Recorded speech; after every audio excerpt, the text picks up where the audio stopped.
الحمد لله رب المشرقين ورب المغربين والصلاة والسلام على سيد القولين وعلى آله وأصحابه فازوا في الدارين أما بعد فأعوذ بالله من الشيطان الرجيم بسم الله الرحمن الرحيم قال الله تبارك وتعالى في القرآن المجيد والفرقان الحميد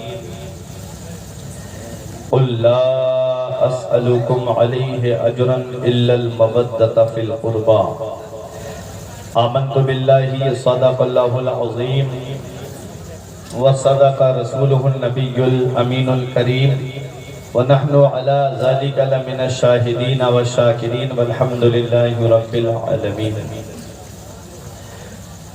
یا خدا بہر جناب مصطفیٰ امداد کن، یا رسول اللہ از بہر خدا امداد کن، یا شہید کربلا یا دافع کرب و بلا گل رخا شہزادہ گلگوں قبا امداد کن، غوث اعظم بمن بے سر و ساما مدد قبلہ دی مدد کعبہ ایما مدد و گرداب بلا افتادہ کشتی مدد کن یا معین الدین چشتی پادریم نارئی غوث اعظمی زنم دمز شیخ احمد رضا خان قطب عالمی زنم ہمارے دین کی حقانیت کے دونوں شاہد ہیں معین الدین اجمیری محی الدین جیلانی۔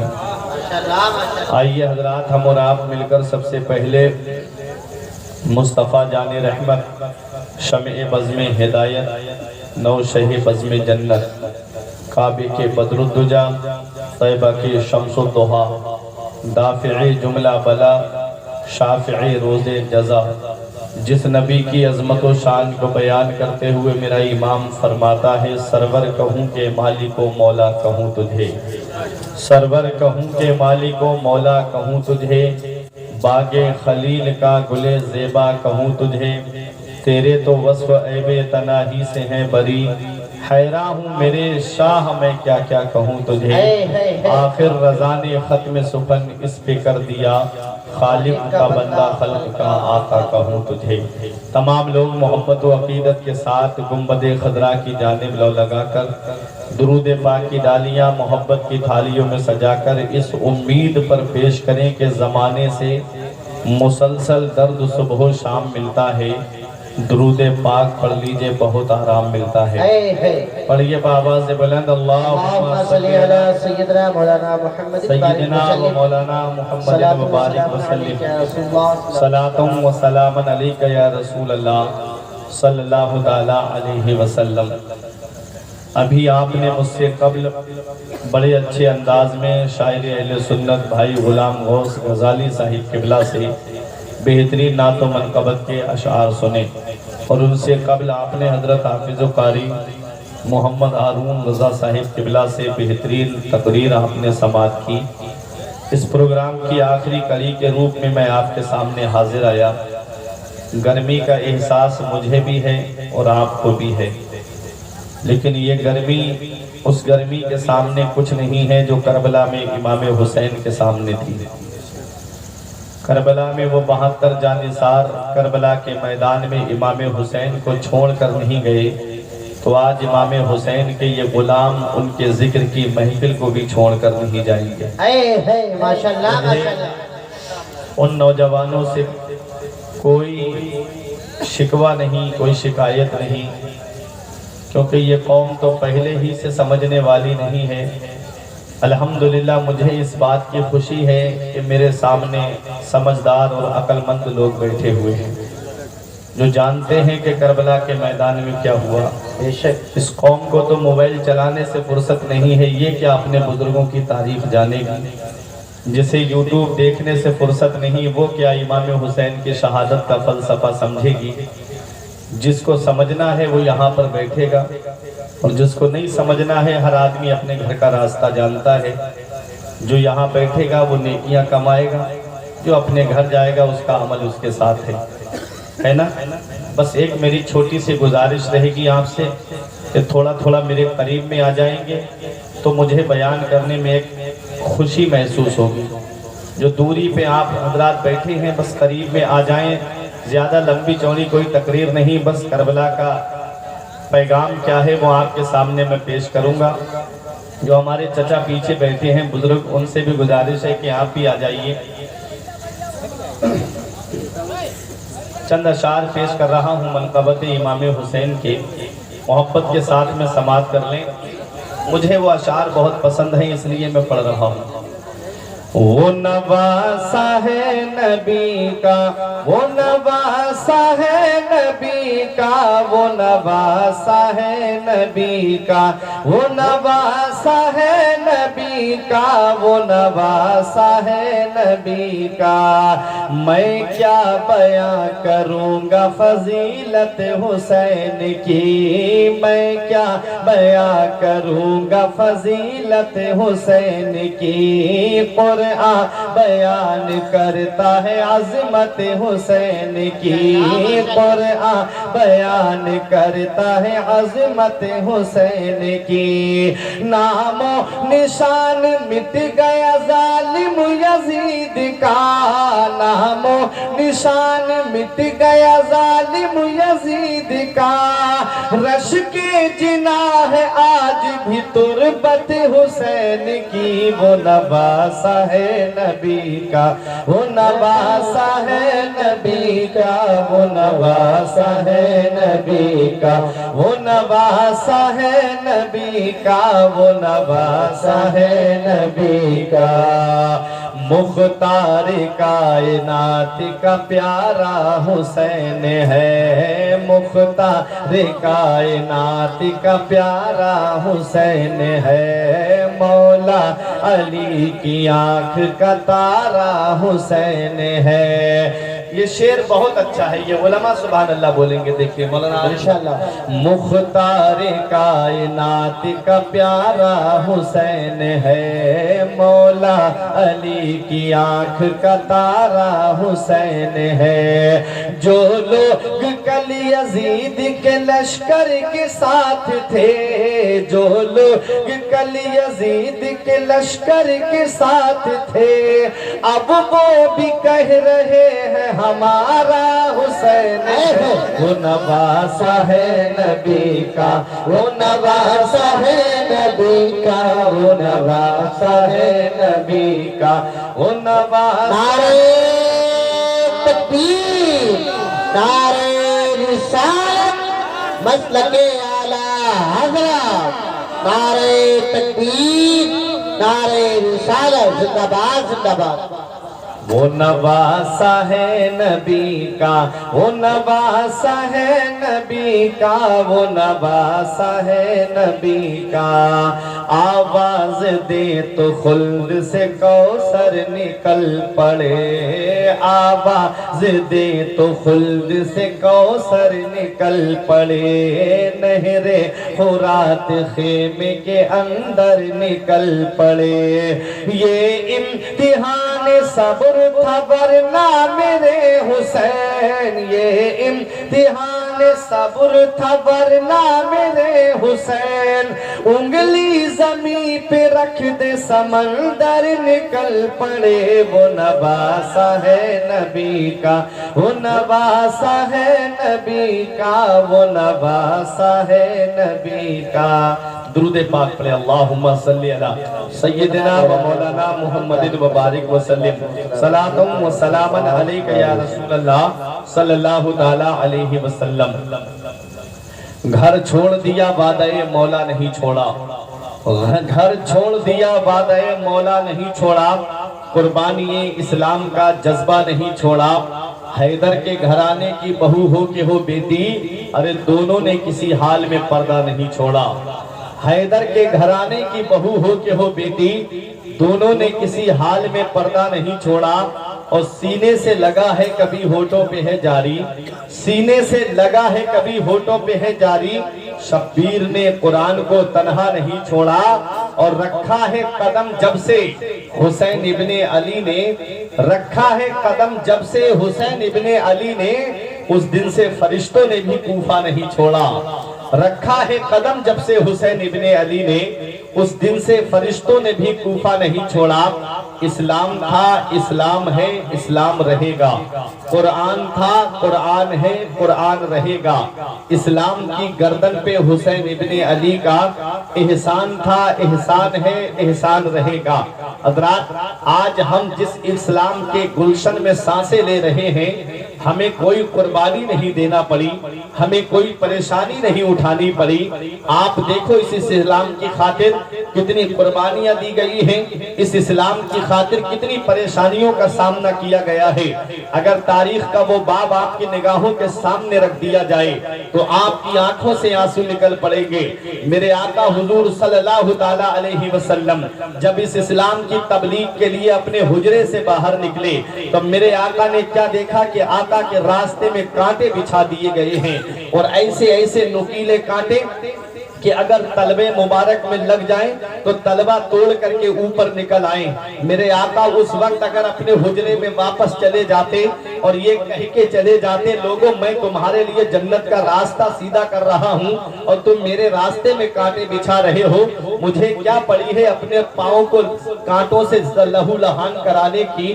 اگر یہ کہہ کے آقا اگر اپنے حجرے میں چلے جاتے تو آج اسلام ہم تک نہیں پہنچتا، آج یہ مذہب ہم تک نہیں پہنچتا، آج یہ شریعت ہم تک نہیں پہنچتی۔ میرے آقا نے فرمایا اے لوگوں تم میرے راستے میں کتنے بھی کانٹے بچھاتے رہو، میں تمہارے راستے میں پھول بچھاتا رہوں گا، میں تمہارے راستے میں پھول بچھاتا رہوں گا۔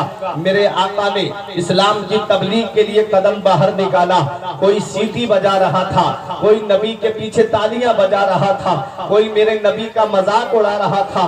ایک ظالم نے ایسا پتھر کا نشانہ باندھ کر کے مارا کہ میرے آقا کی مقدس پیشانی پہ آ کر کے لگا، آقا کی مقدس پیشانی سے خون چھلک پڑا۔ کون سی پیشانی؟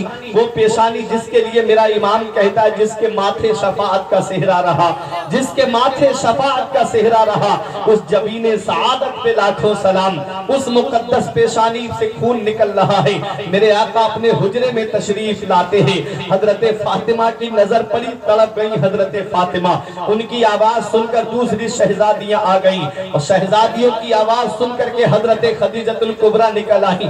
دیکھا آقا کی پیشانی سے خون نکل رہا ہے، حضرت خدیجۃ الکبریٰ نے کپڑے کو پانی میں بھگویا اور نبی کی مقدس پیشانی سے خون کو صاف کیا۔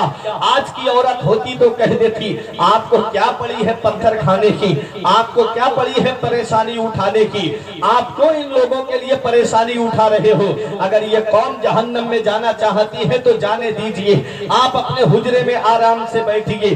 یہ نہیں کہا حضرت خدیجۃ الکبریٰ نے، حضرت خدیجۃ الکبریٰ کہتی ہے یا رسول اللہ، اللہ آپ کی محنتوں کو ضائع نہیں فرمائے گا، اللہ آپ کی محنتوں کو ضائع نہیں فرمائے گا۔ یہ کہا حضرت خدیجۃ الکبریٰ نے۔ یہ ہے میرے آقا جنہوں نے اسلام کی خاطر کتنی پریشانیاں اٹھائی ہیں، جنہوں نے اسلام کی خاطر کتنی قربانیاں دی ہیں۔ آپ دیکھو تو صحیح، میرے آقا حرم شریف میں نماز پڑھ رہے ہیں، ظالم کہتے ہیں آج کون سا محمد سے مذاق کیا جائے۔ ایک نے کہا رکو میں ابھی آتا ہوں، برابر میں اونٹ ذبح ہوا تھا، ایک کپڑے میں اس کی اوجڑی باندھ کر کے لایا، میرے آقا سجدے کی حالت میں ہیں، میرے آقا کی پشت مبارک پر اونٹ کی اوجڑی رکھ دی گئی، اور آپس میں اتنا ہنس رہے تھے کافر، اتنا مذاق اڑا رہے تھے کافر کہ ایک دوسرے پہ گرے جا رہے تھے ہنستے ہنستے۔ میرے آقا سجدے کی حالت میں ہے، حضرت فاطمہ تو زہرا تشریف لاتی ہے، حضرت فاطمہ کو ابو جہل نے آنکھیں دکھائیں، عتبہ نے ڈرایا، لیکن حضرت فاطمہ نہ ابو جہل کی آنکھیں دیکھ کر ڈری، نہ عتبہ کی دھمکیوں سے ڈری، نہ شیبہ کی گھڑکیوں سے ڈری۔ حضرت فاطمہ ان کو ہٹاتی ہوئی آقا کے پاس آئی اور آ کر کے نبی کے پشت سے اونٹ کی اوجڑی کو ہٹایا، تب آقا نے سر کو سجدے سے اٹھایا۔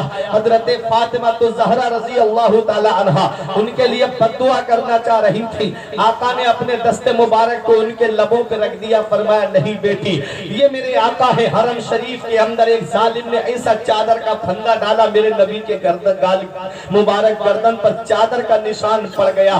کتنی پریشانیاں اٹھائی اس اسلام کی خاطر ہمارے نبی نے۔ آج یہ امت اپنے نبی کو بھول گئی، آج اس امت نے اپنے نبی کو فراموش کر دیا، آج اس امت نے اپنے نبی کی قربانیوں کو بھلا دیا۔ کتنی پریشانیاں اٹھائی نبی نے یہ اسلام ہم تک پہنچانے کے لیے۔ آج ہم دعویٰ تو کرتے فرماتے ہیں کہ نبی کا دامن نہیں چھوڑیں گے. میرے نبی کی ہے یہ شان, بچہ بچہ ہے قربان. جو قوم 2 گھنٹے نبی کے ذکر کی محفل میں نہیں بیٹھ سکتی, جو قوم 2 گھنٹے نبی کے ذکر کی محفل میں نہیں گزار سکتی, وہ کیا نبی کے نام پہ گردن کٹائے گی؟ جھوٹا دعویٰ ہے, جھوٹی ہے محبت تیری. اتنا یاد رکھنا پیارے مسلمانوں, یہ اسلام ہم تک پہنچانے کے لیے میرے نبی نے کتنی پریشانیوں کا سامنا کیا, کتنی دقتوں کا سامنا کیا. میرے آقا سے پوچھا گیا یا رسول اللہ آپ کی زندگی کا سب سے کٹھن دن کون سا ہے؟ تو آقا فرماتے میں طائف کا میدان آج تک نہیں بھولا.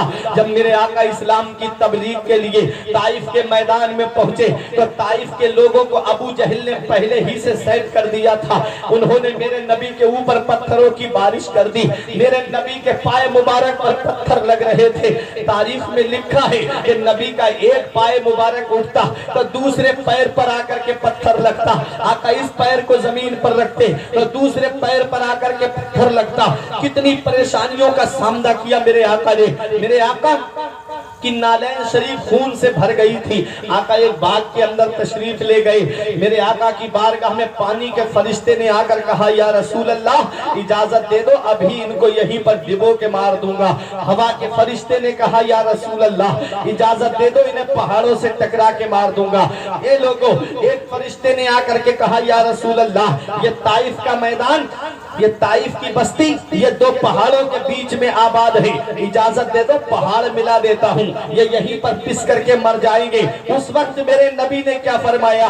میرے آقا فرماتے ہیں اے لوگوں میں اس دنیا میں قہر و غضب بن کر نہیں آیا ہوں, میں تو غریبوں کو سینے سے لگانے کے لیے آیا ہوں, میں تو رحمت للعالمین بن کر آیا ہوں. اللہ نے مجھے سارے جہان کے لیے رحمت بنا کر کے بھیجا ہے. وہ میرا نبی جس نے اتنی پریشانیاں اٹھائیں اس اسلام کو ہم تک پہنچانے کے لیے, نبی نے کتنی قربانیاں دی ہم تک یہ اسلام پہنچانے کے لیے, کتنی دقتوں کا سامنا کیا آقا نے یہ اسلام ہم تک پہنچانے کے لیے. جب یہ اسلام امت تک پہنچ گیا, جب یہ مذہب امت تک پہنچ گیا تو امت کہتی ہے یا رسول اللہ ہم آپ کو اس کا بدلہ کیا دے سکتے ہیں؟ آپ نے ہم تک اسلام پہنچایا, آپ نے ہم تک شریعت پہنچائی, آپ نے ہم تک مذہب اسلام پہنچایا ہے, ہم اس کا بدلہ کیسے چکائیں؟ ہم اس کا بدلہ آپ کو کیا دے سکتے ہیں؟ تو قرآن میں رب فرماتا ہے قل اے محبوب اپنے امتیوں سے کہہ دو لا اسألکم علیہ اجرا, میں تم سے کوئی اجرت نہیں مانگتا, میں تم سے کوئی بدلہ نہیں مانگتا, میں تم سے کوئی قیمت نہیں مانگتا. جو اسلام میں نے تم تک پہنچایا ہے, جو مذہب میں نے تم تک پہنچایا ہے, جو شریعت میں نے تم تک پہنچائی ہے, مجھے اس کا بدلہ نہیں چاہیے. جو تبلیغ میں نے تمہارے درمیان کی ہے مجھے اس کی قیمت نہیں چاہیے, میں تو تمہیں دینے کے لیے آیا ہوں. اللہ نے سارے خزانوں کا مالک مجھے بنا دیا ہے, مالک کونین ہے, وہ پاس کچھ رکھتے نہیں, 2 جہاں کی نعمتیں ہیں ان کے خالی ہاتھ میں, میں تو تمہیں دینے کے لیے آیا ہوں. اگر تم مجھے کچھ دینا چاہتے ہو, قرآن میرا فرماتا الا المودۃ فی القربہ, اے میرے محبوب اپنے ان امتیوں سے کہہ دو تم مجھے کچھ دینا چاہتے ہو الا المودۃ فی القربہ تو میرے گھر والوں سے محبت کرو, میرے اہل بیت سے محبت کرو. حضرت عبداللہ ابن عباس عرض کرتے ہیں یا رسول اللہ اس آیت میں اللہ نے ہمیں آرڈر دیا ہے, اس آیت میں اللہ نے ہمیں حکم دیا ہے کہ ہم آپ کے قرابت داروں سے محبت کریں, ہم آپ کے گھر والوں سے محبت کریں. آقا وہ آپ کے قرابت دار کون ہیں؟ آقا فرماتے ہیں وہ علی ہیں, وہ فاطمہ ہیں, وہ حسن ہیں, وہ حسین ہیں. فرمایا تم میرے اہل بیت سے محبت کرو. اعلیٰ حضرت پکار کے کہتے ہیں کیا بات رضا اس چمنستان کرم کی, کیا بات رضا اس چمنستان کرم کی, زہرا ہے کلی جس میں حسین اور حسن. نعرہ تکبیر, نعرہ رسالت, مسلک اعلیٰ حضرت, فیضان اعلیٰ حضرت علامہ فرقان منظری صاحب قبلہ, نعرہ تکبیر, نعرہ رسالت, زندہ باد زندہ باد. حضرات اس آیت کریمہ میں ازواج مطہرات بھی شامل ہیں اور میرے آقا کے گھر والے حضرت علی, حضرت فاطمہ, امام حسن اور امام حسین بھی اس میں شامل ہیں. اب آؤ اپنے ذہن کو